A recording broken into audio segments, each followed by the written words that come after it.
Well, welcome to another episode of the In Search SEO podcast, where we cut into more SEO insights than an overzealous brain surgeon. Today, joining us is the world-renowned, the famous Lukasz Zalesny, who comes on to discuss why organic search is stronger than ever. Hear that, SERP features, organically building your brand, and what still works on social media without you having to pay for it. I am your host, Morty Oberstein, and I am joined by the reliably reliable, the sensibly sensible Kim Ragones. Good morning, Morty. How are you today? I'm okay. How are you? Great. Better than ever. We have a guest today on the show who's not talking. Right. Kim's daughter is in studio because she's sick. My secretary.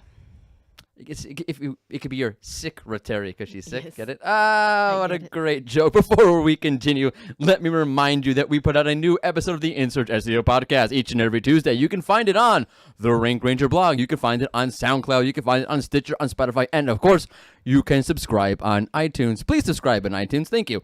Okay.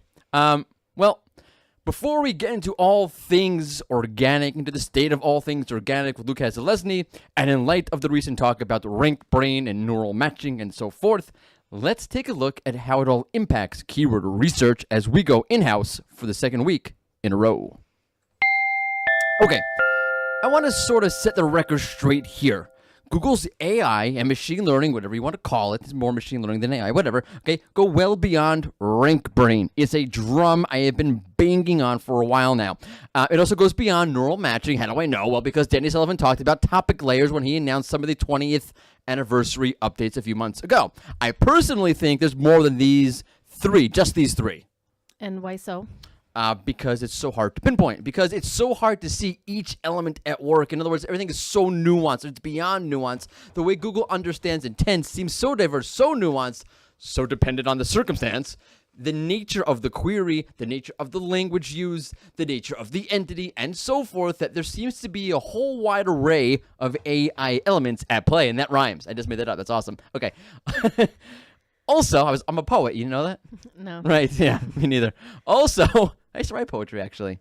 Really? Yeah, for real. So bring it next time. No, on the that's Morty time. Also, when was the last time Google showed you their entire hand? Okay, so if they're admitting there are these three elements, there's probably 300 we don't know about. You're talking poker. I'm talking Google poker.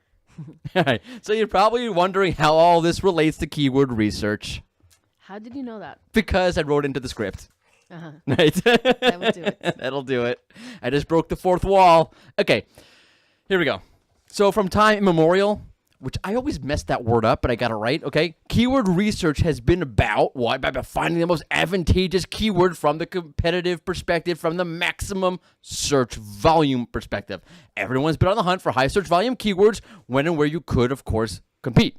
However, with the advent of search as a journey, or Google being a discovery engine, whatever in the world you want to call it, however you want to phrase it, okay, playing the keyword search volume game is like trying to catch a whale with a string. Like a thin string, not a thick string. That would be a rope already. With a string.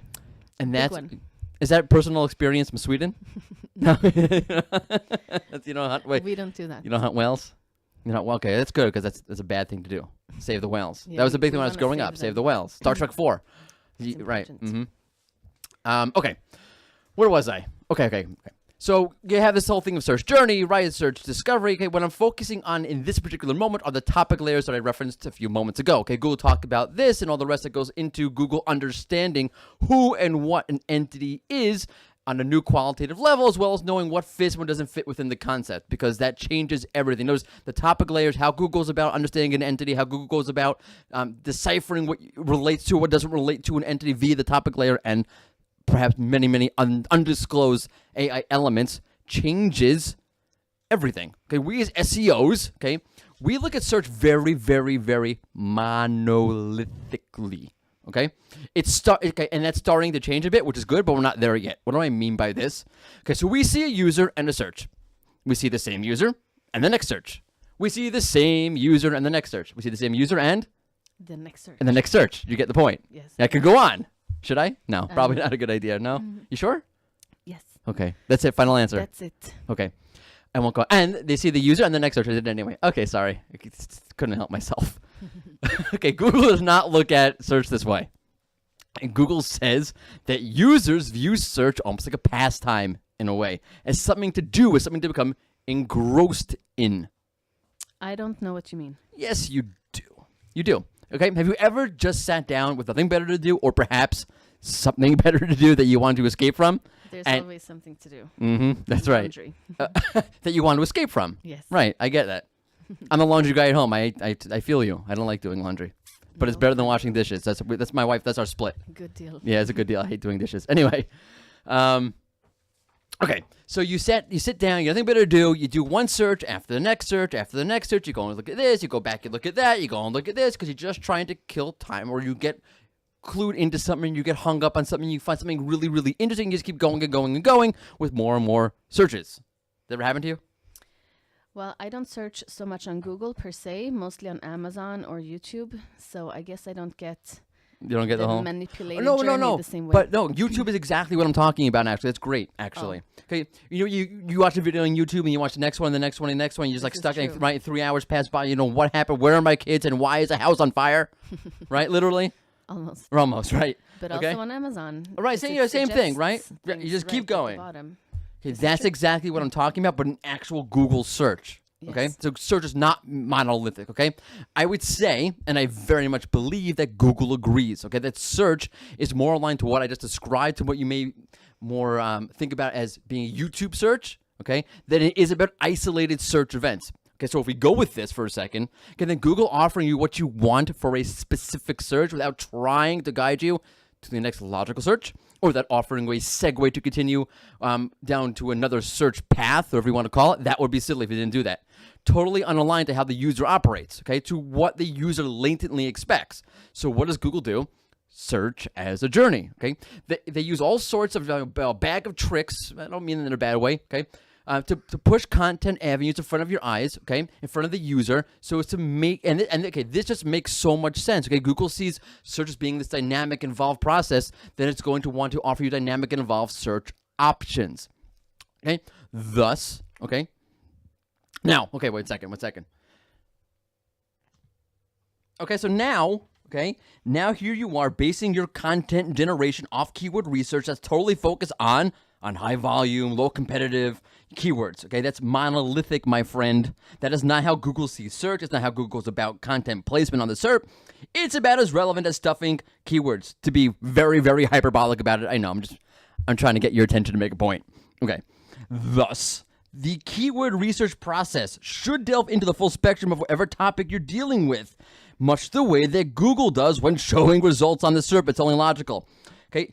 In the post we just put out on the Rank Ranger blog, which I'm plugging, that's fine, the example I used was for a keyword related to mutual funds. Okay, so now you could do your normal keyword research, and you would find all sorts of high volume, high traffic volume keywords related to mutual funds and create a super high volume keyword list of super traffic deliverers related to mutual funds. Or you could do research by using a tool like Rank Ranger's keyword research suite, cough, cough, to pull in keywords from features like the PAA box, People Also Ask box, related searches, in order to get a broader and more holistic view of the topic. Okay, in the case of mutual funds, which is what I cough, which is what I was searching for when I did my post. That meant subtopics related to mutual funds, like are mutual funds a safe investment? Are they not a safe investment? How lucrative are mutual funds? What are the tax implications of mutual funds? Which, by the way, was a big question that people have, which I never would have guessed. It's true. Yeah, people want to know about their taxes. Okay, if you were to go just high search volume, what would happen? You might entirely focus on one of those topics and totally ignore the other two, which is the problem. Okay, you would miss out on any of the content exploration opportunities Google's putting in front of the user. In other words, you will not pass go, you will not collect $200 because you will not continue on the user's search journey. Keyword research for 2019, there it is, that you have it. See the full post on the Rank Ranger blog by yours truly. I'm done. Okay, so now there's a perfect time to announce the share of your SEO tip of the week. No? Yeah. Let's do it, okay? By the way, in words of the great Arnold Horshack from Mr. Carter, right you are, Miss Ragones. I'm not going Thank to do the you. ooh thing. Most of you have no idea what I'm talking about. Google, welcome back, Otter. Okay. So, what is the most important piece of keyword research advice 2019? Yep. Give us one juicy tip, one piece of advice that makes all the difference for keyword research in 2019. We will share your tip of the week, your SEO tip of the week on Twitter. We'll put it on LinkedIn. We'll put it out here. We'll put it out there. But it will also be available for you on the Rank Ranger blog that hosts this podcast. And there will be a Google form there where you can submit your answer in case you want to submit it anonymously. You could do that. Huh? Yeah, it sounds like a good deal. Go for it. We would appreciate it very, very much. By the way, before we go on, let's take a look back at last week's SEO tip share. Please, see what you guys shared with us. But what was the question? If you could remind us, please, Kim. Sure, since you said please. I always say please. Yes. Thank you. Last week, You're welcome. you shared your tips on how to best deal with a Google update hit. Thank you. Most welcome. So again, last week we asked you, how do you deal with Google Update? How do you deal with getting hit? A lot of great tips from across the social media universe. Some anonymous tips on the survey form, which again is available to you. Let's point out one from Tim O'Keefe on Twitter. It's TIMOKEEFE. Tim O'Keefe on Twitter. He said, quote, "Follow fundamentals. If you get hammered, then adjust. Sometimes it might be time for a new URL and IP." It's a good point, right? Stick to fundamentals, track yourself wisely. I guess there are times where you would have to, go with a new URL. That would, I saw, okay, the reason I'm bringing this up is because I saw a few people recommend this sort of action. There are going to be times that, yes, that makes sense, but I would be very, very cautious about advising you to do so. There's a ton of literature on all the various different news websites about this topic. I would suggest you go research it, see what Google has said about this in the past before you do anything drastic. This is Morty taking responsibility of some of the comments that have been out there and telling you that's true, that there might be a time and place for that, but be cautious. Okay, I'm done. Onwards. To infinity and beyond. We're moving on. By the way, did you know that Toy Story 4 is coming out? I do now, but more importantly, there's a Frozen 2 coming. Yeah, I never grew up with Frozen. It's beyond my kids are not interested in Frozen. I have boys, and it wasn't their thing. Like, one of them liked it. He was okay. Like, he could live with it, live without it. No, it's the best movie in the world. Toy Story is the best movie in the world. No. No, that's ridiculous. Okay. It doesn't make it. So you'll fine. watch Toy Story 2? We'll watch it. Frozen 2. No, I'm gonna watch Toy Story 4 because it's older. They're up to 4 already. Okay. Like when I was already an older kid, I've it came seen out. the first 3. They're amazing. Come on. All right. Really, onwards. SEO and all-around digital marketing expert Lucas Lesney spoke with us about the health of all things organic search, organic brand building, organic search media, organic apples. Okay, not organic apples. That was a lame joke. Here it is. Cut one. You are listening to another In Search SEO podcast interview. Joining us today, well, what can I say? What can't I say? Actually, from China to England, he is an international keynote speaker par excellence with 15 years experience as an independent SEO and digital marketing consultant. He is a world-renowned Lukasz Zelezny, and he is here to talk about the health of all things organic on the web. Welcome, and thank you for joining us. Hi, thank you for having me. What an energized introduction. Never had something like that. I try.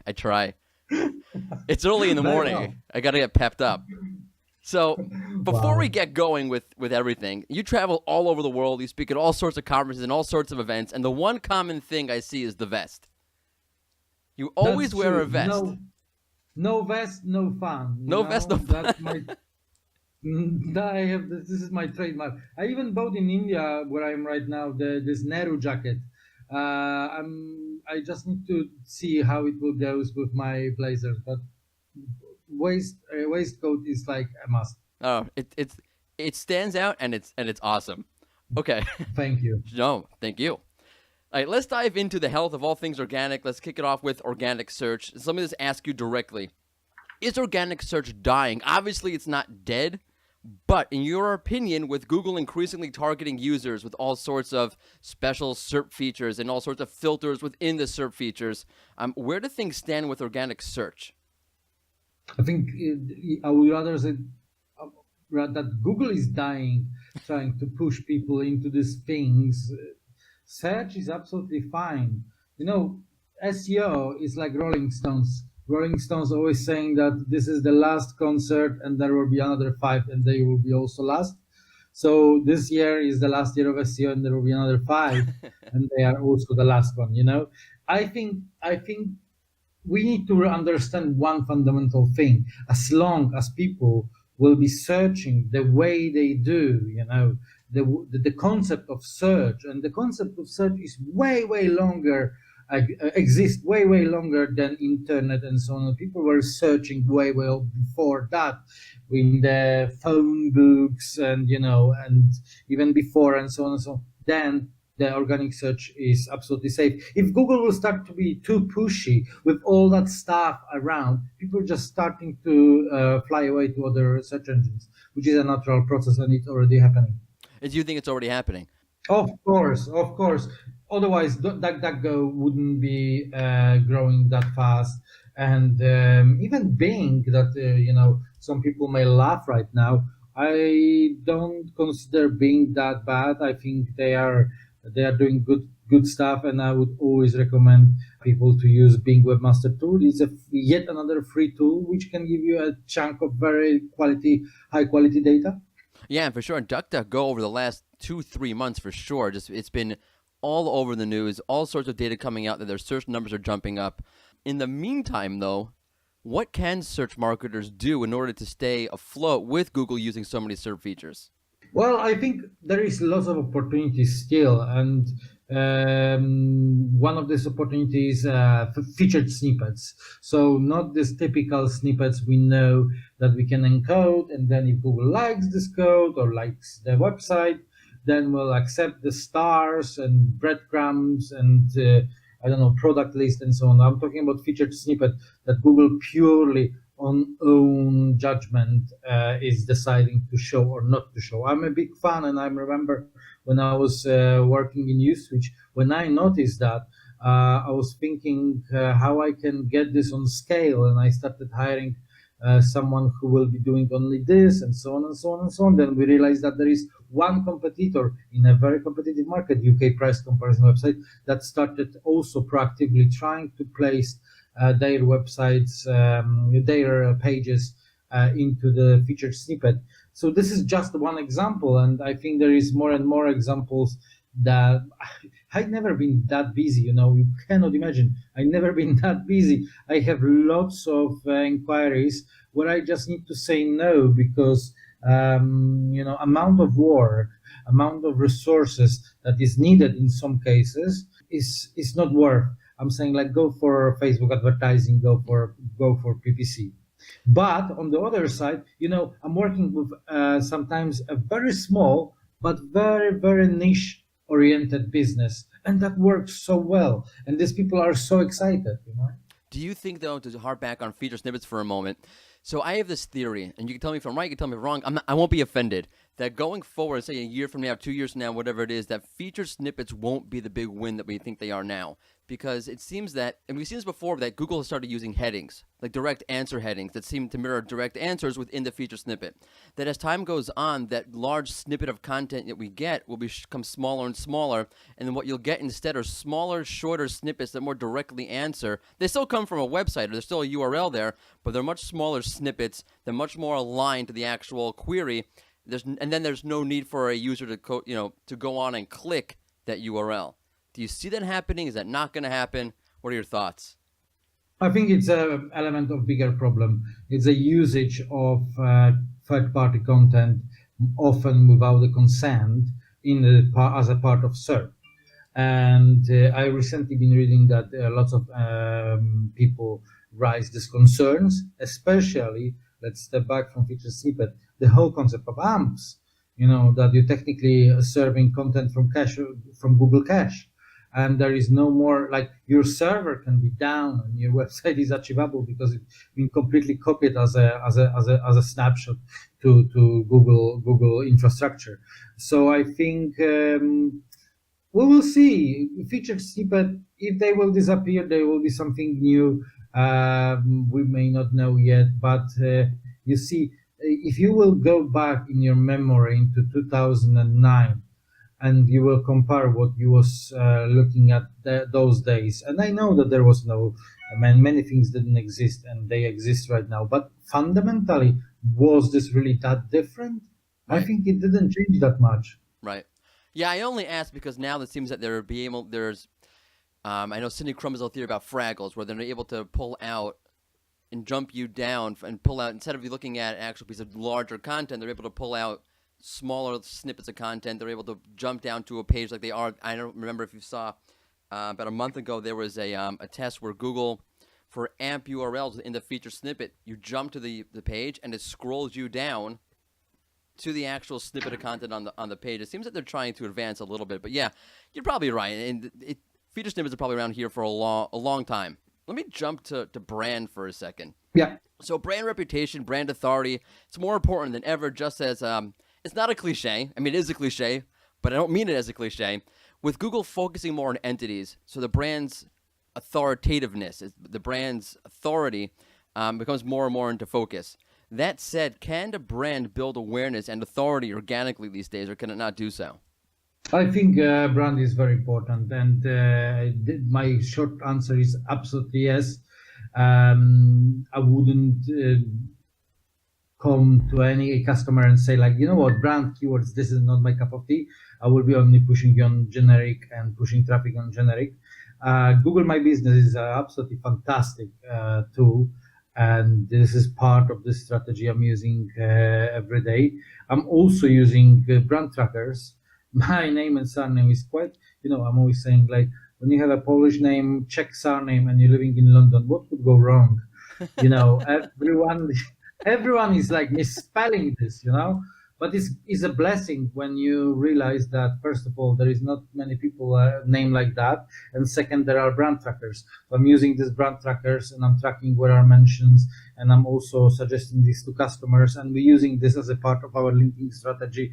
So we're trying to pivot a bit the whole concept of brand and brand awareness into our little SEO world, but I would never say that brand is not important, and so on and so on. Right. On that note, do you think that it's getting harder for brands to build organic relationships with other influencers, with other people out in the industry? Is there a greater focus on creating paid connections? And does that mean that the grassroots connections that brands used to make are sort of fading away? I think it's very gray area, because we still need to remember about Google TOS, and terms of service are saying clearly that, what you can, what you cannot. Pretty much you cannot do anything these days. Everything is like considered to be manipulative tactics. Right. But because I'm saying about this because you mentioned money element. So every time there is a money element, it's very, very risky situation that there can be like, and by the way, can you link to us? We're not paying for that link, we're paying for something else, but link is blah blah blah. We win in this world. So yeah, I think I'm always will be trying to pivot brand and everything what is going around brand into my little world, but sometimes I still will be a big fan of exact match domain. And I need to tell you that I recently, that was 2 years ago, I acquired SEO.London domain, the new extension .London that Sadiq Khan introduced. I also have socialmedia.pl, which I'm quite proud of. And I can see that it's not really how the theory book is saying, that doesn't make any difference anymore, and so on and so on and so on. Frankly speaking, I feel like having a domain like cheapholidays.com or, let's say SEO.com, there is a company which has this, or even like my good friend Philly Wiese, he's very good in having this online marketing. I think it's very easy to remember, and then you can forget for a moment about all these rules and articles you was reading for last 10 years. Exact match domains doesn't work, doesn't rank that well anymore, and so on and so on. Okay, we're not talking about this at the moment. We're talking, is this easy to remember or no? Right. I think SEO.London is easy, but from the other side, some people may be a little confused about what do you mean .London? Because it's not .london.com, you mean, or what? Mm-hmm. Yeah, but it's still, there is still lots of potential and value. Yeah, it's interesting. Like something like, say, cheaphotels.com. I always thought forget the ranking factor, not a ranking factor using the exact match domain. But I think users feel if you're the domain cheaphotels.com, then you're the authority in all things cheaphotels.com. It sort of builds that brand association and brand authority that we're talking about. Let's hop over social media then, since you brought it up. Organic presence on Facebook is pretty much dead, right? That aside, Facebook aside, more reliable platforms such as Twitter are become increasingly harder to accumulate momentum, being that there's such a flow of content out there. And of course, that flow of content manifests itself and expresses itself on Twitter where it's being shared. How could a marketer stay afloat on a platform like Twitter, living in an environment where there's just so much content out there? Let me be a very cheeky right now. Marketers can survive on Twitter moving to LinkedIn. Period.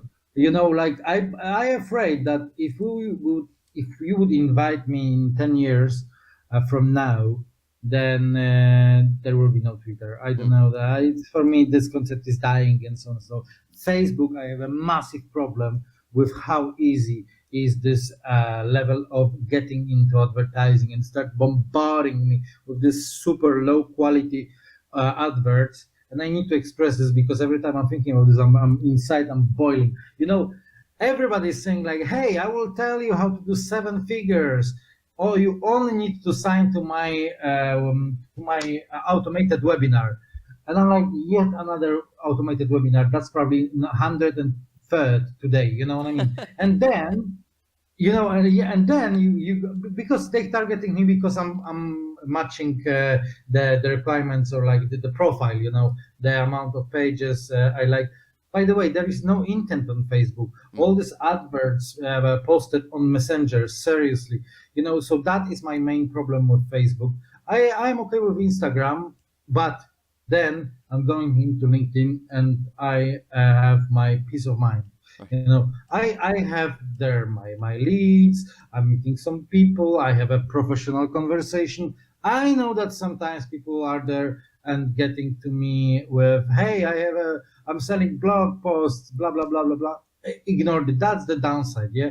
But I love LinkedIn and it's a phenomenal platform. And, they like if you really want to have a fun on LinkedIn, you should upgrade your account. And I think this is the best £20 I spend every month. It's only £4.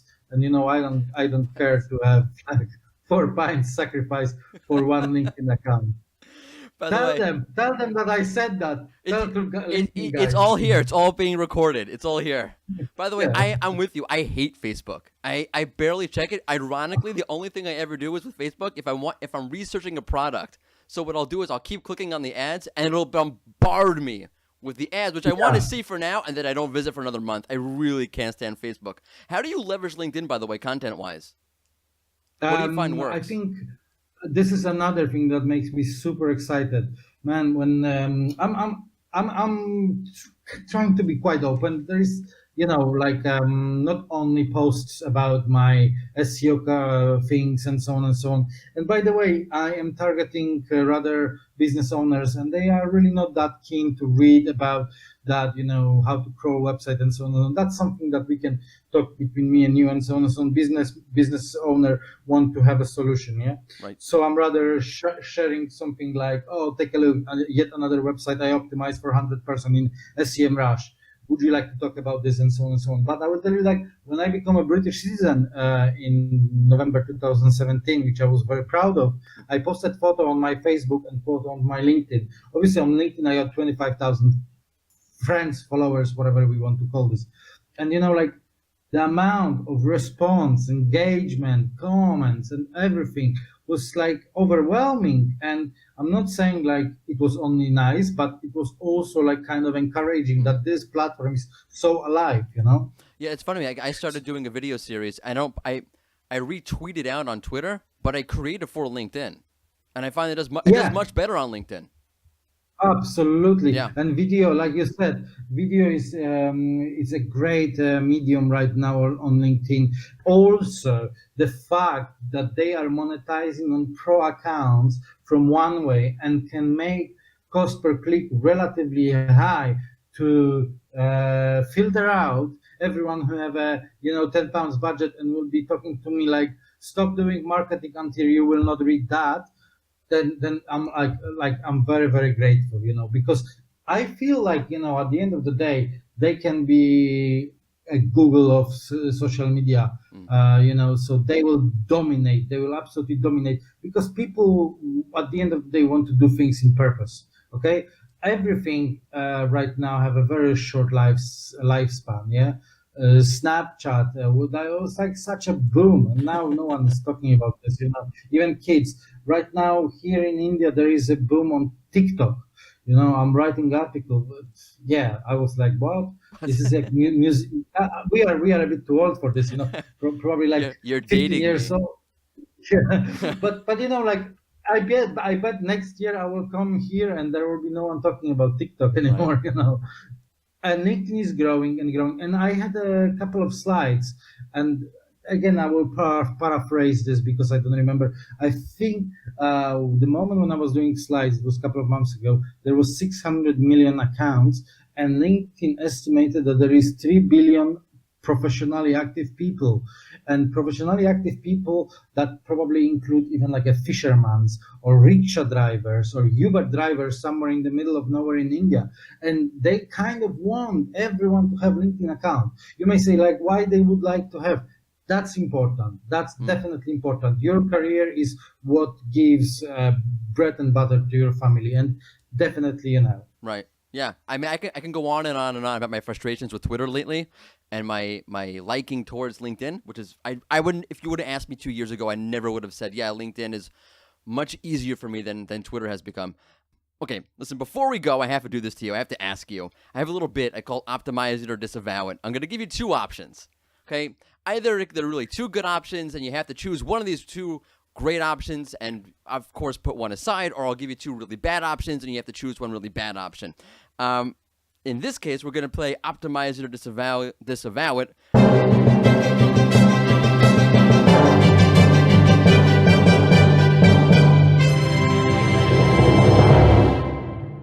Going to ask you, if you had to choose one over the other one, you could only do one. You could only focus on one. It's a zero-sum world. Organic, SEO, or PPC? Which one do you go with? SEO. Organic SEO. He's looking at me like, what are you asking me for, rolling his eyes at me? Come on. I would be bored. Like after 3 days, I would die probably with PPC. You know the PPC guy saying the opposite. Oh, SEO, I would die with SEO. Give me PPC. But why do you think that PPC is not the way to go? Because there's so much talk about PPC, and I agree with you. I don't buy into it. I will tell you why. I was thinking about this for a long time, and we had a long discussion with my other friends many years ago. I think this is 10 years from now, and we found probably the reason why SEO is so exciting and PPC is not. Because SEO never been fully transparent. SEO never been given you like a handbook. It's not like you will call Google and say like, you know what, can you take a look on my account? Oh yeah, here is a bunch of other keywords. You just need to increase a little your budget. It's kind of like an RPG game. It's kind of like a journey. It's kind of like a marathon. And obviously, if you like pivots in Excel like me, if you like VLOOKUPs, then, when I started working for myself, I just realized first time after 17 years, how it is to do something, first of all, because you like, and then because the fact that it's giving you money, bread and butter, and help and makes you to support your family and so on and so on. And don't make me wrong, I was really enjoying my full-time jobs. It was an absolutely fantastic journey. I had a great team of lots of talented people. But right now, it's this moment of reconsideration request. I reconsider. Yeah, really cheap fun, but I couldn't resist. It's okay. We accept those here. We accept them. Yeah, and it's like, oh my god, like frankly speaking, like I was not sleeping today because Monday is my busy day and I'm always sending reports to my customers. But I was like, oh my gosh, I am very lucky because I'm in the right place in the right time, and I wish everybody to be in the right place in the right time with the right skills. Wow. Well, we appreciate you taking the time out of your busy day to join us. Again, Lucas Zalesny, a great marketer, a great speaker. Check him out. Of course, we will link to all of his content insight in our blog post that harbors this podcast. Again, thank you so much for coming on. I really appreciate it. Thank you very much for having me, and lots of love to everyone who was listening to us. And we are back to your regularly scheduled In Search SEO podcast. I was a bit surprised, by the way, at his hardline stance on Google's use of SERP features. Really interesting. By the way, really nice guy. I know I say that a lot, but it's really important for a good interview that there just be a good flow, that the person be nice, and he was great. I really enjoyed that one. Good. Yeah, thank you. Nice conversation. Just so you know, you heard some of my favorite things about LinkedIn on this past interview. Next week, we have a LinkedIn expert joining us, and you'll hear some of my not-so-favorite things about LinkedIn, i.e. it's a bit of a cold space. Of course, we talk LinkedIn from an SEO perspective, because that's what we do here on the In Search SEO podcast, but enough of that for now, because that's next week's episode. You have to tune in for next week.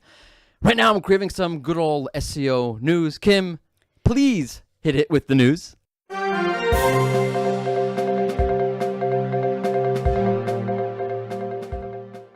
Okay, right on time. Let's see. Google has made it possible to use the AMP and mobile-friendly test tools to see how changes to the code will impact the page. Meaning, you can make a change to the code without the tool and see what the effects will be. Yeah, that sounds cool. Yeah. Great. Simple.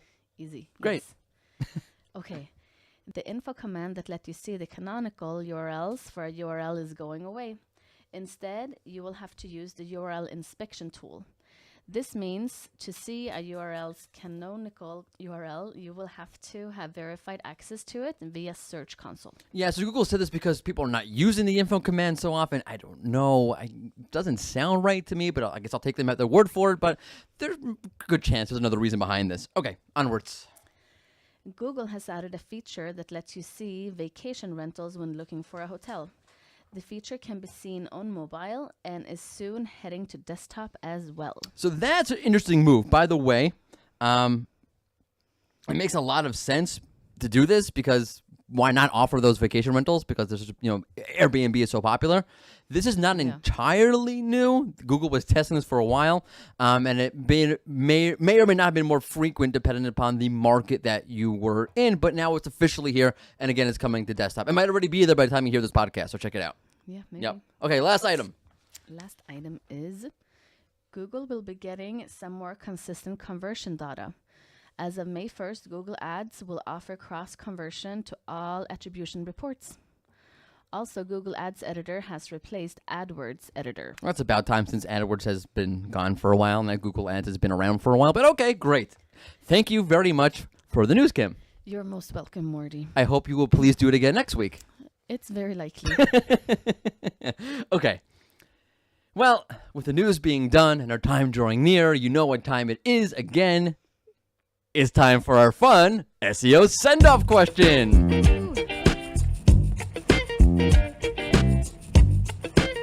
Okay. Did you know that baseball season just started? I did not, but is that an official sign that spring is arriving? No, it's an official sign on my house that there's going to be a war because one of my kids is a Yankee fan, one of my kids is a Met fan. And which game we're going to watch? Nobody's a Mets game, whatever. It's the whole thing. Okay, so baseball for me, I love baseball. It's just something so nostalgic. I cannot explain it. I was watching some highlights this morning. Okay, I cannot explain the feeling of just watching baseball. I know it seems like really boring. Yes. It's so good. Because it is. No, it's so good. Okay. Either way, we're not talking about baseball. You may not like baseball. You may not know what baseball even is. I know what it is. Okay. That's right. as far as I'll take it. Fine. What's your favorite team? I don't know. I don't have one favorite team. No. What's a team? I know what a team is also. No, I know what. No, and I know you know what a team means. I mean, can you give me an example of a team? What you just said, Jets. Jets. Nets. Good, close enough. Anyway, Okay. for those of you who are not baseball inclined, and I don't blame you, I totally get it. It's a weird thing. I just love baseball. Anyway, today we're gonna ask, what sport does Google love more than any other? Please take it away, Kim. So I'm going to go with soccer because it's very popular, international, and Google goes with the flow. Oh, that's cool. You? Soccer? You mean football? I don't know what soccer is. Soccer. Oh, football. I'm just messing with you. Not football. Okay. Soccer. No, I mean like what everyone else Not calls football. American Not American. football. No, football. It's called football. Everyone else besides Americans call it football, right? So I guess I spent some time in America. Yeah, so well. I call it soccer. Oh, I get it. Okay. So there's no confusion when someone says soccer. There could be Right, you can't confu- say if I that here. would've You said have to say football, soccer. No one know what you're talking about if you said Yes. football here. No, they would. They think you're talking about American football. Right. Makes sense. Okay. I'm going to go with curling. Curling. Yeah, curling. I think Google loves curling. It's unassuming in many ways. It's full of grace and hidden glory, much the way Google is all full of hidden secrets. Like curling is full of hidden stuff because no one knows about it. Okay. I know about curling. Well, you're maybe from more than Sweden. baseball. Yes. That's like your official sport, no? Curling? Hockey is a Hockey? lot stronger. Henrik Lundqvist, the goalie for the Rangers from Sweden. Yeah. Yeah. No, there are a lot of good hockey Yeah, players. there are a lot of hockeyers from Sweden. So it's like Yes. curling like the Swedish version of shuffleboard. Do you know what shuffleboard is? No. It's like the elderly played. My grandmother who had polio played shuffleboard. You have to slide these no. discs. It's not so good for elderly people like that to maybe walk on the ice. You can obviously I thought everywhere in Sweden was ice. no. No. My stereotypical understanding is wrong, I would say so. but it's bonkers. Wake up, Morty. I'm trying to. Smell the roses. Wait. So have you played curling? We have to talk about this. Almost. Do you call it playing curling? Or you just call it curling? I think playing curling. Playing curling. We went to this children's science museum, and they had a sports section where you could try out things like this, but it's on plastic. Right. And That's curling. the closest thing I've ever That's cool though. done. Real ice? No. Huh. Ice fishing? You ever done that? No. They just call it fishing. But we drive cars on the ice. You drive cars on the ice in the winter. It's easier to transport furniture to the islands on ice. You're a being car. for real. Yeah. Car ice transport. And that'll do it for the InSearch SEO podcast for this week. Tune in again next Tuesday for an all-new episode of the InSearch SEO podcast. I'll just say InSearch SEO podcast one more time because it's in search. Because you're all in search of something. See you next week.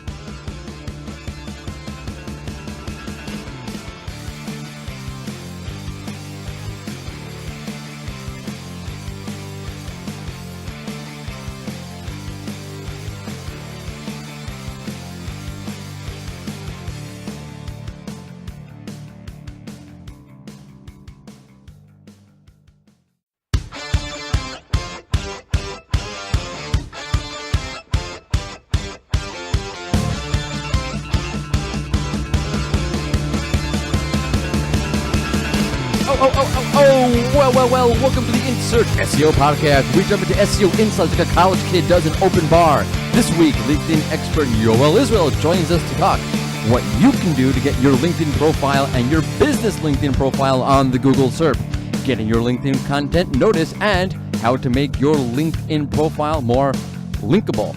I am your host, Morty Oberstein, and I am joined by the wittingly witty, the inquisitively inquisitive Kim Ragones. Good morning, Morty. Thank you very much for the introduction. So this is the 22nd episode. Yeah, it's Very like impressive. Yeah, thank you. It's like blackjack. +1. +1. Blackjack +1. That's right. That's right.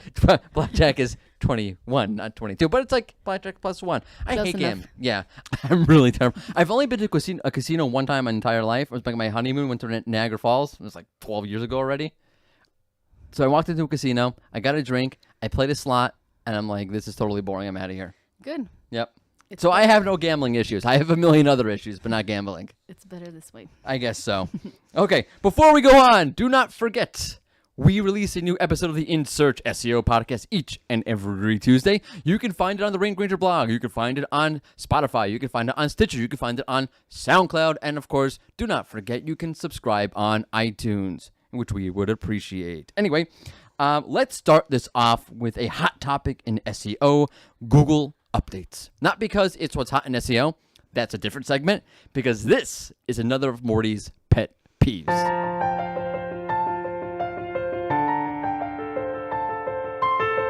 Okay, so believe it or not, a full month after the March 2019 Google update, and we're still talking about the March 2019 Google update, as if we have nothing better to talk about. Do you have anything better to talk about?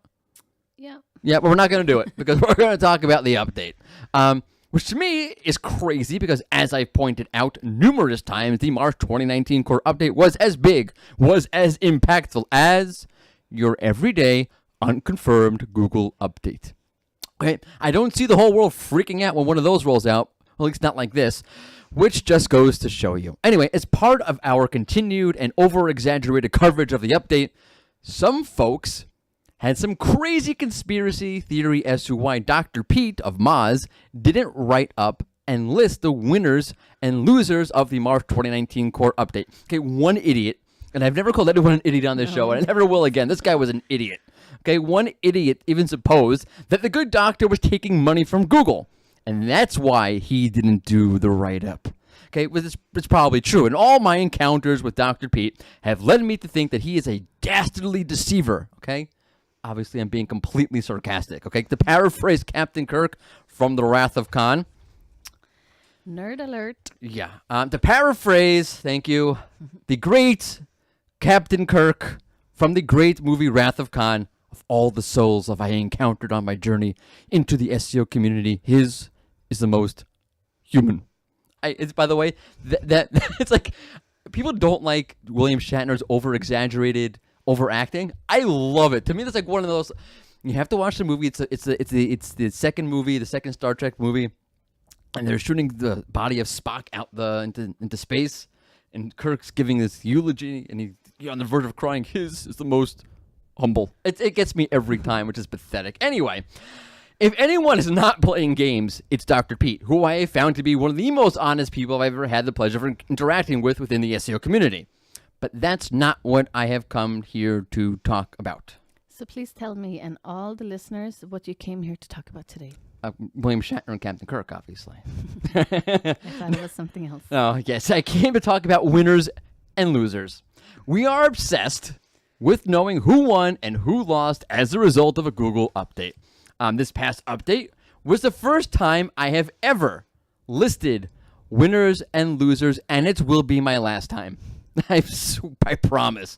I only did it, by the way, because someone asked me to do it for the Medic update. It's like, oh, well, you didn't list any winners and losers. So I'm like, oh, I guess I should do it this time. Yeah. Note to self, peer pressure, just like it was back in college, is a bad idea.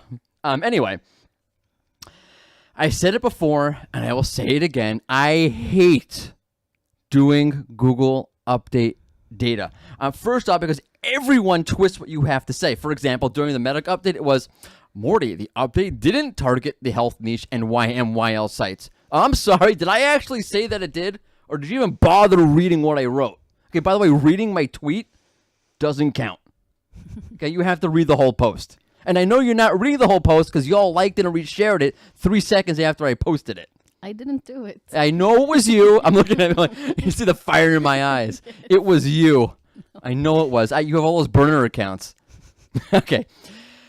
Oh, boy. Okay. Anyway, the data I show, as I've mentioned previously on this show, is a sliver of what's actually happening in reality. No different with the winners and the losers. Okay. They are not literally the most impacted sites out there, contrary to popular belief. Okay. Do you know how complicated, by the way, making that list actually is and getting it right?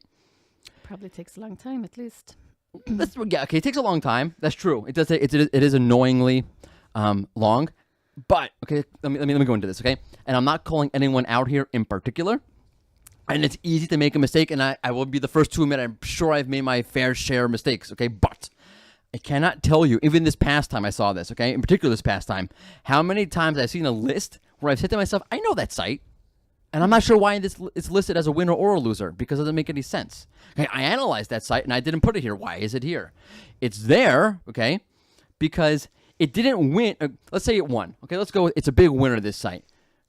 It didn't win as a result of the update. It just came back as they're being hit by a smaller update 2 days earlier. Okay, that's insider truth for you right here.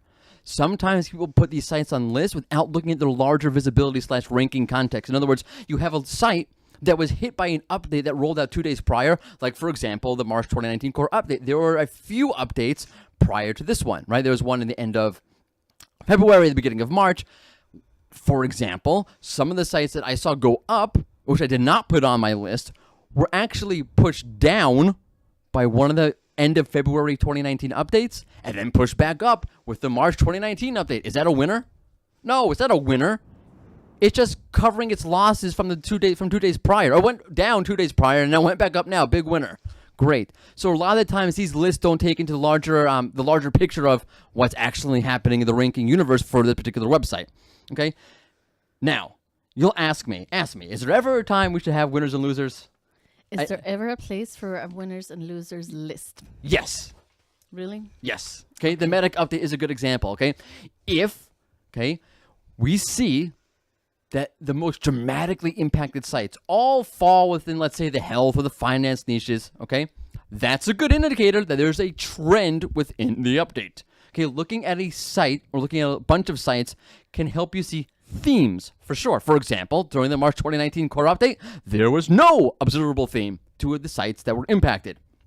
And so now you know some of the sites that won. Now you know some of the sites that lost. And how in the world does that actually help you? It's like SEO gossip. Okay, who cares who went up and who went down? How does it actually help you outside the way I just mentioned? Outside of knowing a certain theme, a certain type of site was hit, or a certain type of site was not hit, whatever it is. Okay, I'm sorry I ever did the list this past time. It's not happening again. In fact, the next update post I will do will list any themes that I see. If a certain type of site was hit, I will talk about that, along with a nice paragraph on why I did not put in a list of winners and losers. Sounds like you made an educated decision. Good.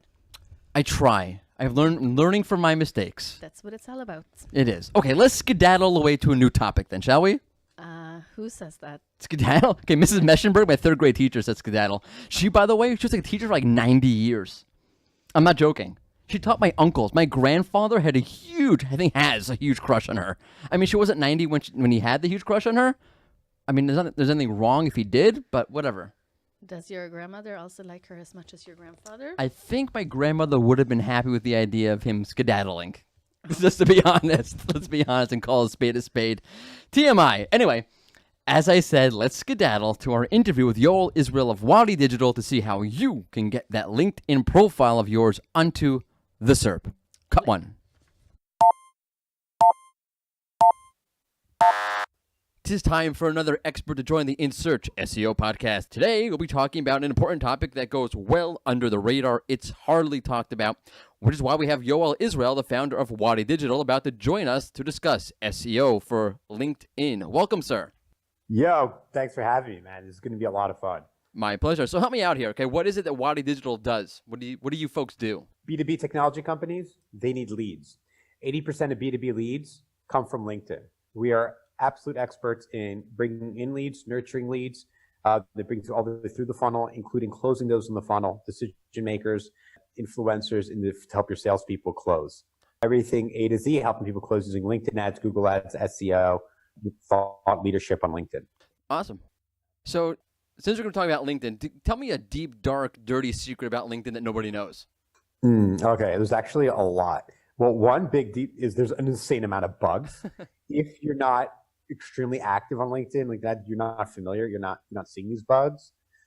They're like just bug ridden. I mean, Really? I have jokes with clients like, and there's another LinkedIn bug, and yeah. So Wow. that's probably, sorry to come out so negative on No, the that's fine, because platform I'm that actually shocked that something from Microsoft would have any bugs in it. Yeah, I know, right? What Right. was that tagline? Microsoft Works. Remember that one? No. That was an oxymoron. Gosh. Okay, so Yeah, let's so get into this that's then. one for you, but I know it's not actionable. No, but no, if no, you that want has to one be that's actionable. I know I like juicy rather than actionable in this case. Oh yeah, Yeah, if you juicy's really want good. Juicy. Yeah. If we're juicy, we talk off. You guys can message me. Okay, then. So let's get into this. Let's get the ball rolling and talk about LinkedIn SEO and what you have to do. What are some must-dos? Some 100%, 100% you have to do this in order to be found on LinkedIn, in order to get your profile onto the Google SERP. Okay, great. We're going to focus on Google SERP. I also want to talk about the LinkedIn SERP. Yeah. Either Also, or both. A little Yeah. bit. Well, both. Well, I know Google's far more important. First and foremost, your name. It sounds so funny, but like some people, they might have like one kind of spelling, especially a lot of like Anglos that, let's say, where I live in Israel. So my name's Yoel, right? But if I went by Joel, which is on my birth certificate with a J, they might search for me, then they're not going to find me on LinkedIn.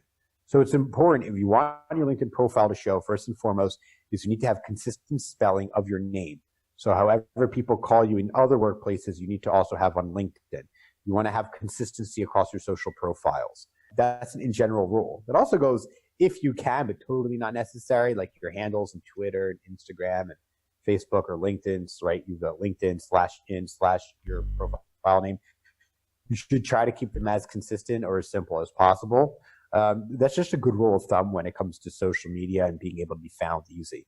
So number one, it might sound overrated. It might sound like duh, but I can't say how many people that like I'm doing job hunting right now. So I find people, I'm copy pasting their names from their resume, and I'm searching in LinkedIn, and like it's not coming up, and I can't even find them on LinkedIn.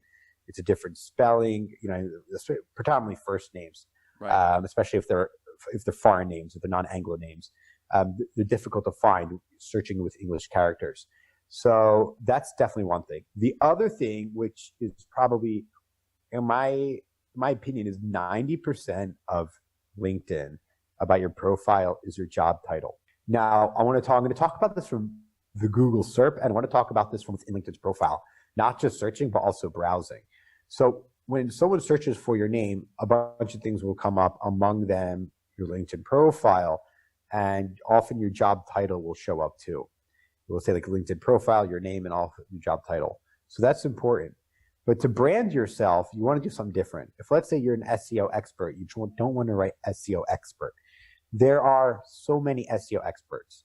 I spoke at a content marketing conference in Tel Aviv. You can, if someone wants to see the recording, they can message me or email me. Yeah, we'll throw a link. Message me on LinkedIn. Yeah. All right, cool. Yeah. And I talk about this excessively about your job title, and I show you how important it is on LinkedIn and how much it shows. When you comment or people search for you or anything, everyone's an SEO expert, but you really need to go a little bit more niche, right? So let's just say hypothetically you're working on you're an SEO expert for autonomous vehicles or something. Just narrow it down so you can find new business. So you can say I'm better than all the other SEO experts in something. Right. If not, you blend into the crowd. You know what I mean?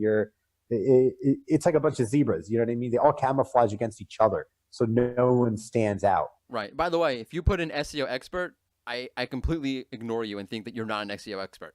Why? Because it's too generic. It's too cliche. Right. All right. Right. Yep. And nothing wrong. I mean, and by the way, most experts put expert, whatever they are. Right. That's. I'm not saying you shouldn't. I'm just saying I ignore it. Not an accurate. Right. It's nothing special here. But right. I'm just. Oh, great! It's another person who says they're an SEO expert. Right. You know Exactly. I mean? You know how much spam I get from SEO experts and link building experts. We're gonna get to that. We're gonna get to that. You're not differentiating yourself from them. Oh boy. So just think about that. So if you can differentiate yourself as having some kind of technology focus, some kind of hack, something that you're great at, would be fantastic. Now, it's important to be able, so that's to differentiate yourself. Now, I have, for my job title, it's pretty long. I have a few things. One of the things I do write is LinkedIn ads expert for B2B tech. See, I went in for the B2B for technology companies in particular.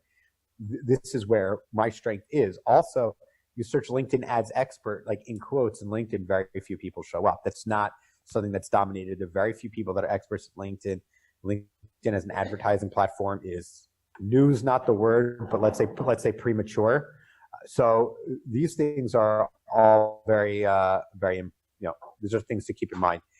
Another thing, when people search for job titles, so your job title for LinkedIn ads, of course, you want to be able to differentiate yourself. It won't just come up in SERP, but you also want to see that it comes up in LinkedIn. So obviously, like I said, mine says LinkedIn ads expert, but there are very few people that are LinkedIn ads experts because it's a not new platform, but relatively new or not yet mature advertising platform. Maybe we'll get to that later. I don't know if it's relevant for this conversation, but what you want to be able to put in when you comment on anything, or someone comes to your profile, or you search for anything, let's name a company, and a list of things come up in the LinkedIn SERPs, you're going to see always, or if you see someone go to linkedin.com right now, go to your homepage, go to your newsfeed, and I want you to look for the first comment. What do you see? There's three things that you're going to see. You're going to see the person who commented. You're going to see a very small thumbnail of their picture, which is very important, of course, their name, which we already went through, and their job title. It won't even say where they worked. Right. Which is interesting. Right. Because who are you, what you are, you're not, we're just trying to be a human to human, person to person, in order to be a proper social media network, right? You're doing it right, in my opinion. So it's very human. It's who you are as an individual. You're not your company, right? Yeah. especially, many enterprise, thousands, tens of thousands of employees. So you want to be able to differentiate yourself as an individual. So keep in mind how many people, if we have a thread on SEO and when you put this up on LinkedIn and we get dozens of comments, I don't want to see a bunch of people, SEO expert, SEO expert, SEO expert. What the hell good is that, right? Exactly. You know, to differentiate yourself. So other than your picture and your name, you got your title. So make sure your title, especially the first few words of it, differentiates you, and you solve that pain point, or you have that niche mastered on LinkedIn, but you find some kind of unique terminology. Also, another thing to do is when you choose a job title, go in and search that on LinkedIn and see other people who come up and have that, so you understand kind of the league you're playing in. Oh, that's smart. That's a great idea.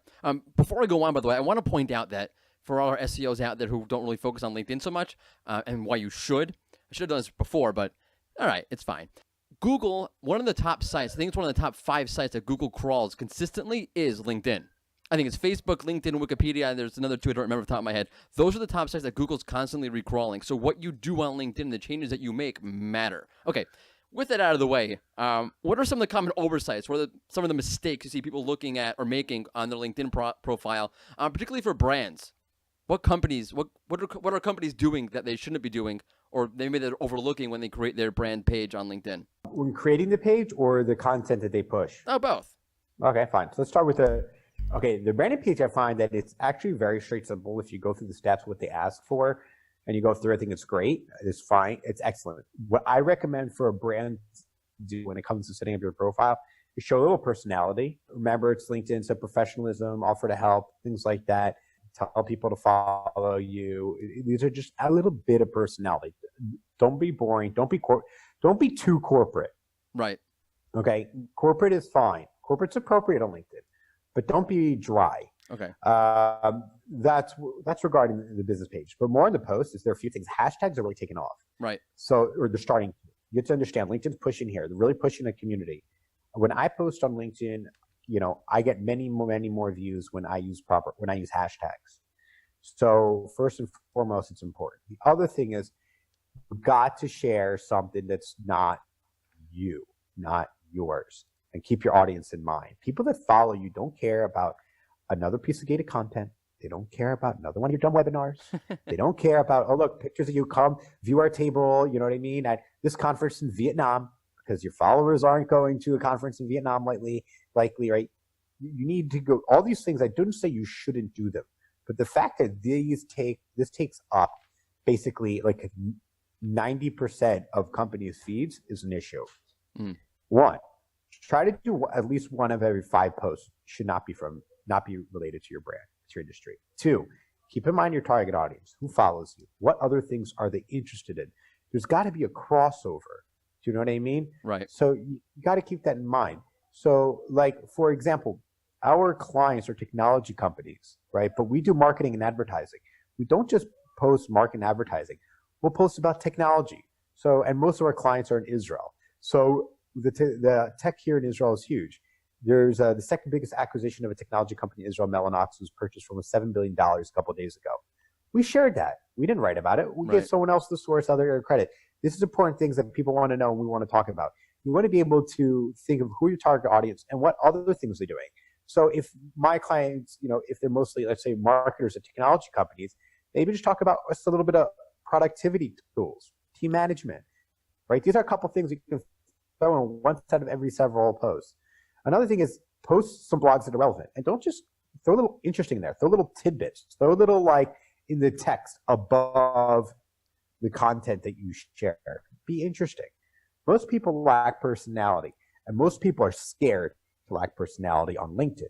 Just like most people on LinkedIn, they might have they'd be wearing a suit. You're thinking about white collar professionals, and that's not an inaccurate explanation. But that doesn't mean we all have to wear the same color tie. Do you know what I mean? Or this, you don't. Conformity is not good in marketing. You will not stick out. Be different.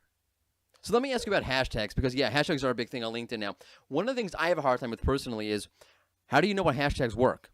Obviously, besides the generic hashtags, like for example in SEO, to do hashtag SEO, right? But on Twitter, I can search by hashtag. Is that possible on LinkedIn? Yes, and you should. Okay. You should search before you choose. I mean, think about it, right? Like even with even dating apps, you get to swipe through quickly, see what works and what doesn't for you. Right. Same thing should be doing when you search for hashtags. Search for them, see who's sharing, see who's posting, see who's engaging. Is this the community I want to be a part of? Okay. So one of the questions I have about, I'm just talking about somebody else on Twitter, just actually, maybe an hour ago. One of the issues on LinkedIn that I keep hearing about is that you might get a lot of likes, you might get a lot of comments, but it's not effective. In other words, a lot of the likes that you're getting or a lot of the comments that you're getting are pure, I want to call them spam, but people are just liking for the sake of liking and commenting for the sake of commenting, and no relationship building is actually happening. Do you see a difference between the relationship building, let's say on something like Twitter, which I find to be a little bit more intimate than, say, LinkedIn, and is that problematic for LinkedIn marketing? Okay, I love this question. I don't even know which way to tackle it, to be honest with you. Well, thank you. Okay, the answer is this is true. Part of the answer is that this is true for all social media. That's true. Okay, so any kind of like and comments, it's really not going to lead to anything if it's not actionable. Someone makes these emotional posts on LinkedIn or whatever, and people like and comment, and that's it, and they're gone. They don't remember who, they don't remember what. You didn't provide any value. That's not what you need to provide is value. Right. It's just straight up value. Okay. So I did a video a couple weeks ago, maybe last week, how to get a hack for LinkedIn followers on ads. There's a hack you can do for cyber technology companies. And I mean, it led to people reaching out to leads privately, messages. So for people wanting to work with me on LinkedIn ads, because they understand I'm in the platform, I'm using it all the time, enough that I'm able to come up with opportunities of arbitrage for lead generation, for followers, and other, and branding for their company. They see that, so they work with me. So if you're posting emotional dumping, then you'll get likes and comments that are just vanity metrics. All right, right, that it doesn't mean anything. That being said, about LinkedIn, unlike Twitter, I think is less personal. People get a little too emotional there, a little too angry. I'm not a Twitter fan. I think the less time, I think there's an inverse relationship, an inverse correlation between happiness and Twitter use. That's my opinion. No, I like Twitter. Come on, man. Twitter's great. No, I mean, if you participate, I think a lot of people are crazy. Maybe if you just use it for work, but people get really emotional. Well, it's not I think as bad it's mostly as Facebook. media and politics. I Right. find Facebook you know to why? be You know why hotbed. Facebook's worse? Why is that? Because you know people, because you actually know the person. Right. That's why I tend not to go on Facebook Because so then you often. can go to your spouse and be like, "Do you know what he or she said?" That's a Twitter, terrible you have idea, by the no way. idea. That's I a know it's terrible idea. That's what's wrong. That's why I spend There my should time be a on LinkedIn. rule, by the way, that for the most part, do not talk to your spouse over social media. Like yeah. actually talk to them in reality. Correct. Yeah. Right. Right. That's a bit of marital advice on the SEO, on the In Search SEO podcast. No, be careful. We don't want to go down this rabbit hole. No. Let's stop right here. Let me, since we're talking about hotbeds and relationships, let's talk about links. So we have to talk about links because it's an SEO podcast. Let's start off easy. Okay, what are some ways that a business can effectively use or effectively get links to their LinkedIn profile? You mean for people to link to their Right. person, And to their profile? exactly right. And as part of this whole shebang from an SEO perspective is that people will link to my LinkedIn profile and I'll be more findable. Excellent. So I'll give you an example. So right now I'm speaking to this mensch named Mordecai, right? And you'll post this on LinkedIn and I'll share it and I'll tag you. So what's great about LinkedIn, like anything else, it's real people to people. And if you're sharing, because it's not a website sharing, but actual person sharing a link, Right. what will happen is that if you push something that isn't authentic, right? When you tag me and I'll tag you, if it's inauthentic, people will read right through it. Right. So authenticity rules. You can't hide behind a domain that they don't know who owns it. And so you get backlinks that way, right? Right. You can't hide behind anything else. It's you, it's your face, it's your name. In fact, if you make a profile and put your company name or company logo other than you, a real person on there, you will be banned and your company will be banned from LinkedIn. Interesting. Yeah, I mean, they don't really catch people. I hear these are rare occasions. They've told me before about this, and so just something to be aware of. So my company, Wadi Digital person profile, not a business page, put in my logo, do you know what I mean, and all that, and there's a way to reach out to people. They'll ban me, and if they're able to associate it with me and my company, they'll take my company page down. It's a big breach of LinkedIn, of trying to get personal as an individual. Right. See, I think from an SEO perspective, that one of the things you might want to consider doing with your LinkedIn profile is making sure that you have unique content about you or yourself. If you're a brand, it's a little bit more difficult, but if you're a person, it can be much easier to put unique content within your LinkedIn profile. For example, let's say I speak at an event, right? That's going to be hard for me to put into my Twitter profile because I only have X amount of characters, right? But I can definitely add that to my LinkedIn profile. So if I'm going to be, let's say I'm doing an interview with somebody else. I'm on somebody else's podcast as opposed to you being on my podcast. If I put unique content in my LinkedIn profile, as things currently stand, I'll most likely link to Twitter for somebody. If I'm going to link to somebody, try to get people to see who the person actually is. But if I'm putting unique content on LinkedIn, do you think there's a greater chance of people starting to use LinkedIn as that which to link for to find a person?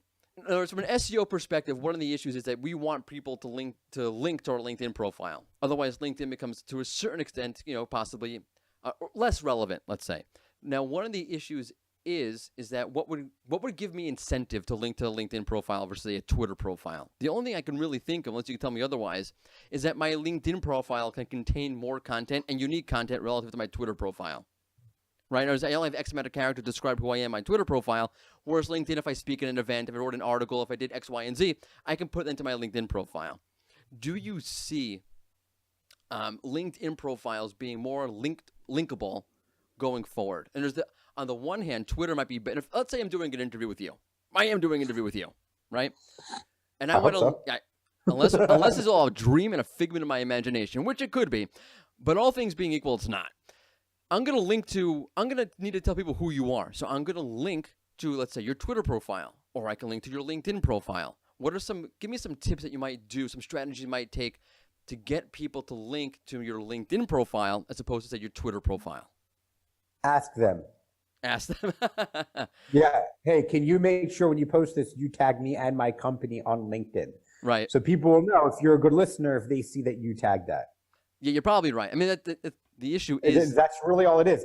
And you hear other podcasts and they're like, where do you want to be plugged? Or where's the best place for people to find you? Right. I think then, and then I've been on other podcasts. And you know what I told them? I said, hey, when you put this on your site, when you put on your site, your podcast, please give me a backlink. Right. We'll be interviewing, Israel Wadi Digital, backlink it. LinkedIn ads expert, ads backlink it to my website, So they're like, yeah, sure. So it's no different. Sometimes it's just a matter of people are happy to do things. No, for sure. sure. Don't occur to them. They just ask.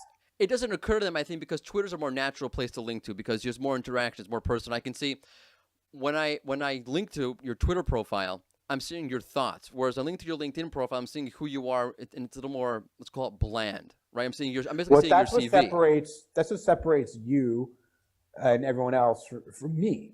I'm not like that on my profile. I would go take a look at my LinkedIn and you can see what I post. Today I posted about personal responsibility. Yesterday I posted about getting off the grid. You know what I mean? So I'm a lot more, my thoughts are a lot more on LinkedIn than they are on Twitter. They're many more than, 280 characters. Right. So I mean, a lot more, and I like the audience better. So I think it's important for people to realize who are listening to this that if you want LinkedIn to be linkable, you have to put something unique on your profile. Because I'm telling you right now that if I had to choose between LinkedIn and Twitter, I'm definitely going to link to Twitter. I just find it to be more dynamic, more interesting. But yeah, I think that you have a lot of room with LinkedIn to make it more interesting because you have more flexibility with what you can put on that profile. So from an SEO perspective or a link perspective, I think what you're saying is right, and you're probably a great case of this. You have to have unique content there, otherwise your LinkedIn profile is going to look it's going to look pretty vanilla. Yeah, sure. And in my opinion, 95% of people's Twitter profiles are pretty vanilla. That's probably true. And the other 5% are too controversial. Exactly, right? I mean, I'm controversial. Well, that's good. For some reason. Oh, so speaking of controversy, I want to talk to you about link spam, okay? Because I cannot tell you how many times every SEO listening to this podcast is shaking their head in annoyance as I'm saying this. I get so many messages from so many people. Please, I will sell you links. Buy my links, $100, whatever it is. Buy my links. Buy my links. Buy my links to Forbes to. Okay, so many people saying, okay, buy my links to Forbes, buy my links to Entrepreneur, whatever it is. By the way, there are no follow links, so who cares? how many times are you going to tell me to buy a link to Forbes that won't really help me? But anyway, leaving that aside, does LinkedIn know what's going on? It's out of control. I mean, it really is out of control. Well, one of the great things about LinkedIn is once you connect with someone, you can send them a message. So, I do. Mean, yeah, once in a while, I mess with them. Unfortunately, and this is controversial, when someone that has SEO or link building that you do not know wants to connect you on LinkedIn, say no. I don't know. I think LinkedIn's got to have a better way of dealing with this because of the messaging feature. Like Twitter's great with this. I can connect with you, or I can follow you rather, but I can't message you unless we both agree, right? Right. Well, that's the same thing about. It's true, but I don't really know what you. I don't. Right, but I can see all of your activities, so to speak. It's much more personal. I can see what you're doing. I can see that. Yeah, you're tweeting out buy links 100 times over again. Whereas I don't really know what you've messaged other people. I mean, I wouldn't never buy links from anyone that tweets out buy links. Of course, I wouldn't connect. I wouldn't follow that person back. Right. But here, you look great on paper. I mean, sometimes they really look great. They're like their pictures are as if they're models. Right. Of course, they're models with these made-up Anglo names and all this and that. And right, I understand. Right, but it's much harder to pick up. I get these emails and I get these LinkedIn messages. First off, I don't work for LinkedIn, so I can't fix this bug. But what I do know is stop accepting social SEO connection requests from anyone you don't know. That's hard. That makes it hard to grow. I don't know. I think that there's okay. Be so let's add a rule on top of that you don't have at least 20 mutual connections. Okay, all right. That's a good rule. Okay, that's a rule they can use. Or so something like that, or you define that number for you. It depends on how well networked you are in your industry. Right, I get it. Yeah, but if you only have 1, 2, or 3 connections, and they're doing that, they'll spam you. Okay, that's a good rule of thumb. I like that. All right, 2 more things. Okay, let's talk LinkedIn groups for a second. Okay, creating relationships is a solid part of SEO. It's a foundational part of SEO, in my opinion, right? Linking up with others, no pun intended, can create new content opportunities for you, legit opportunities, not talking black hat opportunities. Do you see LinkedIn groups as a way to foster connections, relationships, and so forth, or is it just, meh? Yes, but not yet. Yes, but not yet. Okay, elaborate, please. LinkedIn's moving in this direction. But it's not there yet. Okay. They pulled back some of the things, capabilities you can do in groups as they're thinking of redoing it. I've created one, LI Local. LI stands for LinkedIn. You can't make a group with the word LinkedIn in it. Right. LI Local Tel Aviv, because I'm an official host of LinkedIn Local Tel Aviv. So it's either LinkedIn or Long Island. Yeah, sure, or something else I won't say. Okay. And I started a group for like marketing and tech, which we post in sometimes. Right. That's good for my team posting. But right now, you're not really seeing group posts in your news feed. Mm-hmm. So it is true that there is, if you're posting and you're doing groups now, it won't have any value. But LinkedIn does plan on it. So if you want to be ahead of the game and you want to prepare, then you'll be able to. All right, that's good to know. You'll be able to when that time comes. I don't know when that is, but I think it's more than 6 months. Interesting. Okay. With that, so I like to do this thing with my guests. I call it optimize it or disavow it. It's where I give you 2 options, and either they're 2 great options, and you have to choose between 2 really great options and put one aside, or I give you 2 terrible options, and you have to choose 1 terrible option. And of course, we don't hold you to it officially because we know it's just a game. Today, we're going to play optimize it or disavow with Yoel Israel of Wadi Digital.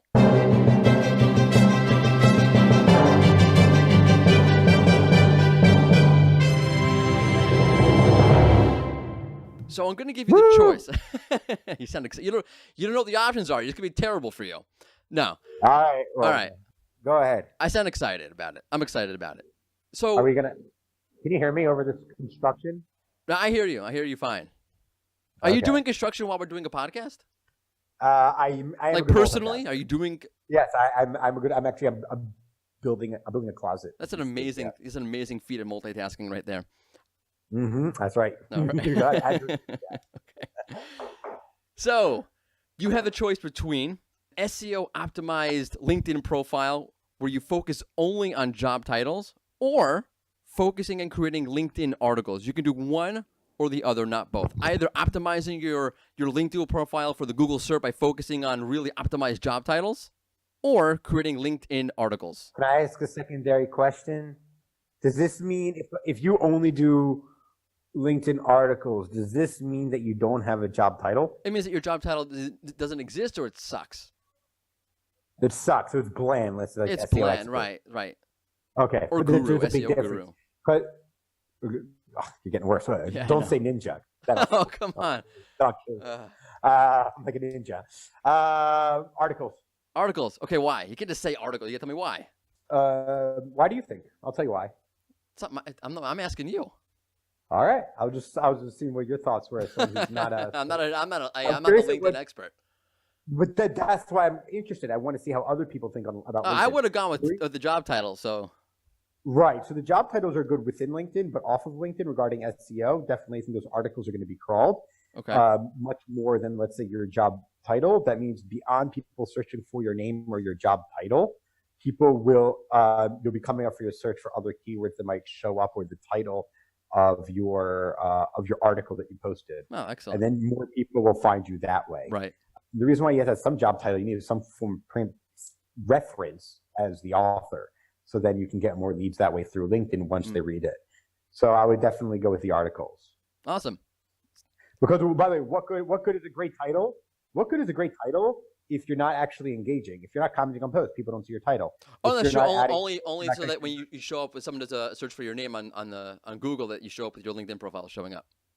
Oh, I understand that, right? Yeah. But then I guess just have your name fine. You don't need to Right. job Or title. I'm saying like top SEO experts, whatever it is, and Right. LinkedIn. Definitely articles. right, definitely articles. Yeah. Okay, that makes a lot of sense. I like it. So this has been Yoel Israel of Wadi Digital. Thank you for coming and joining us today and sharing all of your insights on LinkedIn and SEO. We greatly appreciate it. Awesome. Thank you so much for having me. You guys can follow and connect to me on LinkedIn. We will Search for me. definitely link to your LinkedIn profile and not your Twitter profile if you have one even. And Wadi Digital. Of course. Don't worry. Thank you again for coming. Thank you so much. It's a lot of fun. Thanks again. I really appreciate it. My pleasure. We are back to your regularly scheduled In Search SEO podcast. Okay. Do you get a lot of LinkedIn messages about spam and links? No, mostly recruiting or website promotion or blog writers. Yes, I get those too. So I don't get. You're going to get the link people so much? I get a ton of. Okay, so the best was at one point, I turned the tables on one guy and asked. So he asked me, do you want to buy my links for X number of dollars? I'm like, no, but do you want to buy my links for X number of dollars? You know what he said, by the way? What? He said, how much? That's smart. So That's he's smart. doing his market research at the same time. He's multitasking. Yeah, he's a real real genius. That's right. Okay. All right, let's get into our SEO tip to share of the week. I'm going to have fun with this one, by the way. Go ahead. What is the best way to deal with someone trying to sell you links on LinkedIn? Don't hold back. Tell us what you really think and what you really do. Most creative, most fun answer wins in this case. This is just going to be a venting session at that point. Fun. Yeah. Okay. So, before we hit the news, let's look back on last week's SEO tip share. Where we asked, what is your most important keyword research tip for 2019? And y'all said a lot of things, as you always do. I'm going to pick up on what Matthew Silverman said. That's at Matthew Silver M, M-A-T-T-H-E-W, Silver, and the letter M on Twitter. And he kept it short, he kept it sweet, and he said, not all traffic is equal. Meaning when you're doing keyword research, keep in mind that not all traffic you get is equal. What he's trying to say is that, you're going to go after this big search volume keywords? Great. Wonderful. You're going to bring tons of people by targeting this big search volume keyword. But if none of those users are going to convert on your website, Right. great. So a lot of people visited your website. Quality is key. Quality is a key. Conversion, it's all about money in the bank. Yes. Not about traffic. No. It's not a popularity contest. That's what I keep trying to tell myself. Anyway, I'm working, by the way, since last week. I'm working on being more freaking polite. How's that going? That's not for you? going so good. How freaking polite. I'm from New York. How freaking polite could you be? All right. Anyway, could you please do the news? This is hard for me, by the way. I'm from New York. Do you know how you ask him? Do you know how you ask for directions in New York? No, but how is this different from other places? How Are is it New different? Yorkers rude? Are New Yorkers rude? It's stereotypical, but sometimes, yes. Okay, it's an old joke, right? How do you ask for directions in New York? How? Is this the way to Fifth Avenue, or should I go? And you can fill it in to go jump off a cliff, or you can fill it in with more figurative language. Should I go whatever? You be creative and think about what you can fit into that. Okay. Right. I'm being creative. Don't say it. I won't. This is a family podcast, as you can tell. Yes. I am a nice, polite, young, well-aging person. So, Yes. Kim, could you please hit it with the news? Of course.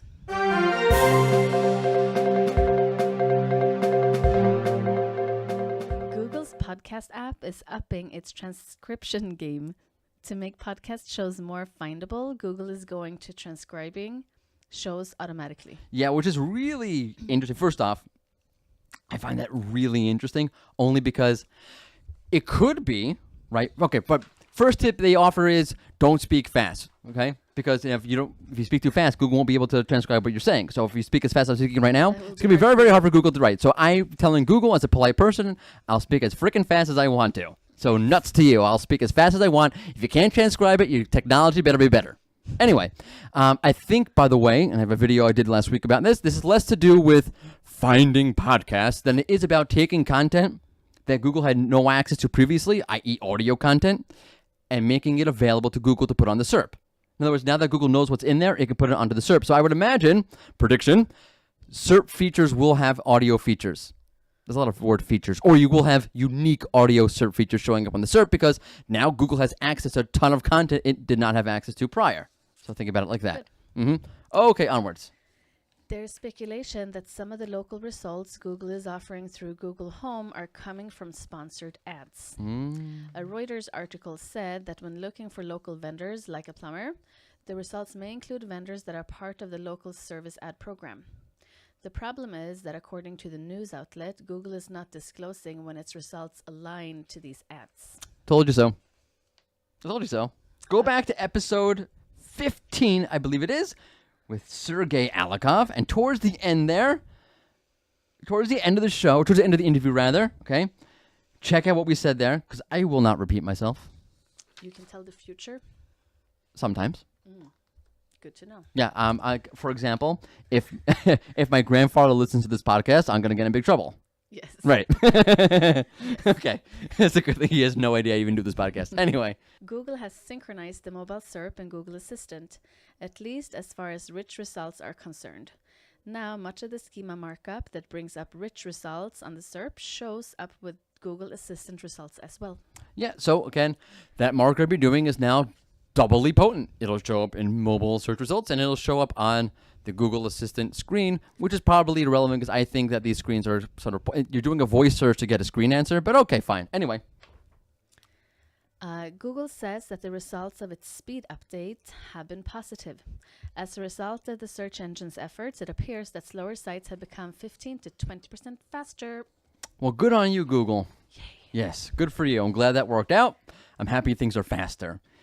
Okay. Thank you for the news, being polite. My pleasure.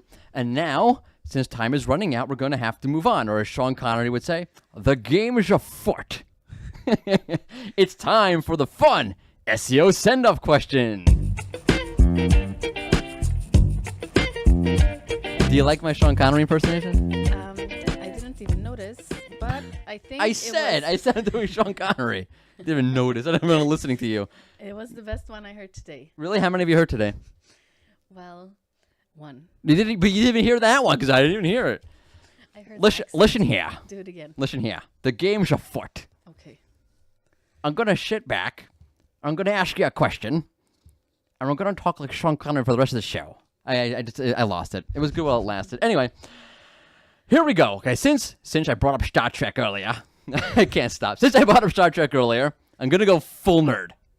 Go ahead. Okay. By the way, before you criticize me, Yes. Star Trek is very nostalgic for me. Okay, I used to watch Star Trek with the original series with my grandparents when my grandfather wasn't chasing after my third grade teacher. God, I can't let it go. Okay, now, which Star Trek character is Google? Which Star Trek character is Google? Now, I know what you're thinking. I can see it on your face already. You're thinking it's Spock. I can mind meld with you to go fullest nerd. You're thinking Spock, which I am here to tell you you're wrong. Okay, Google is not Spock. Spock is far too logical. He's too perfect. Chekhov, on the other hand, he thinks he knows everything, but is prone to making a few mistakes here and there. Oh, that's smart. Okay. Yeah, that's smart. Kim? Well, I know you're going to get mad, but I'll stick to the truth. I never saw Star Trek, and I don't know any of the characters. I heard about Spock, but that's it. I'm not angry. I'm more disappointed. Will I be invited back to your podcast? I might have to shun you. I might have to shun you. Okay. That's okay. It's I a good understand. thing that no one else is willing to sit with me and do this podcast. Makes Anyway. me feel special. Yes, you are special because you can put up with me. Yes. Yes, she is special. Thank you very much, Kim. My pleasure. Again, being polite. And that'll do it for this episode of the In Search SEO podcast. Keep in mind that you'll have an all-new episode next Tuesday, so look for it. Again, thank you. It's been In Search because we're all in search of something. In search of Spock. Goodbye.